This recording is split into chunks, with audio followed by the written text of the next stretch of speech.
Well, everybody, welcome to Selber Spotlight. We've got a special guest here today. We're going to talk Mid-Valley. The spotlight falls on Weslaco, one of the great football towns in the Valley. Mike Gonzalez of the Mid-Valley Town Choir, good to see you. Yes, sir. Thanks for having me. Mike was the sports editor at the Pan American student newspaper back in the day, and he's carved out a nice professional career. Now, let's get one thing straight right off the bat. It's something that you know and that most of the folks know. Weslaco is a great football town. Even back into the 30s and 40s, me and you both love the history. We could probably tell you a chapter and verse from some of the old days. Yeah. The Bobby Lackey days, the Misak Rivas days, and you wrote a lot of great stories about that team. So what I wanted to ask you was, first of all, why is Weslaco such a good football town?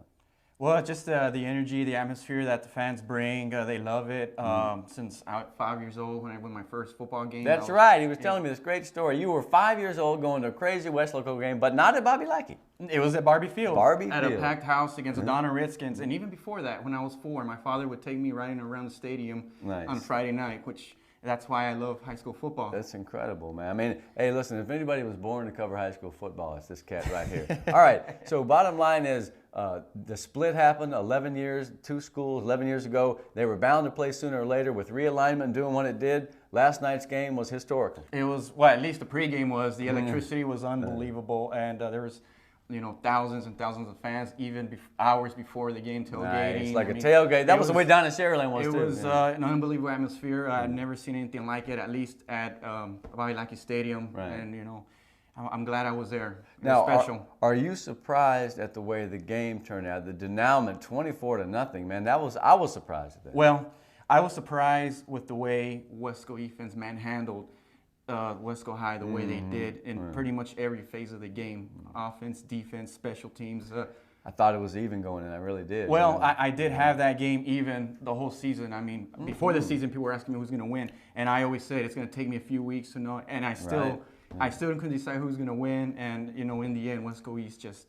So then East takes a big win. They stay in a tie for first with McAllen in the crazy Murderers Row District. Now, what are we going to do going forward? 3 weeks to go here now. You look at Weslaco's schedule. At McAllen, PSGA, at San Benito. If they win 2 out of 3, can they make the playoffs? The Panthers, I think, will make the playoffs. But they got to go back to what got them to that winning formula, which was running the ball, making some key third-down throws, long sustained drives, and play solid defense. The Panthers did not get a turnover Friday night, which they had probably the first time all year, I think. It was the first time all year they at least had one turnover, and when they would get a turnover, it would be very, very critical. It would help their offense out. Look, whenever you get a turnover and score, it really helps your team out. I'm surprised Weslaco didn't move the ball better because traditionally they've had great running game. Well, that just tells you that they did their homework. And let's keep in mind, a lot of those coaches from East used to be former coaches for Wesco High. So they still got some inklings. I love it. Yeah, that even makes the rivalry better, though, because the coaches and the fans. If there's a coaching staff that knows the opposition's offense, it was them, and they did a spectacular job, and they had their guys ready. Okay, so now East, they got Memorial at PSJ Memorial in Rowe. They've got 1 loss. Can they win that district? Because right now they're tied for first. Well, they're hot right now. They're rolling, and especially when like Friday night only boosts their morale that much more. And everybody at East feels like they should have beaten PSGA North. PSGA North is the only school that has beaten both Wesco schools, but they could have easily be unbeaten right now in district.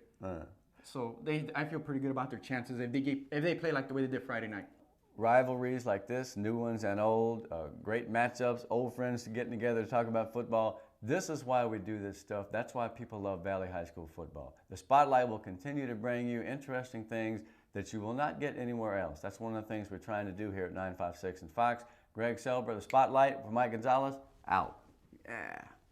Is that all right?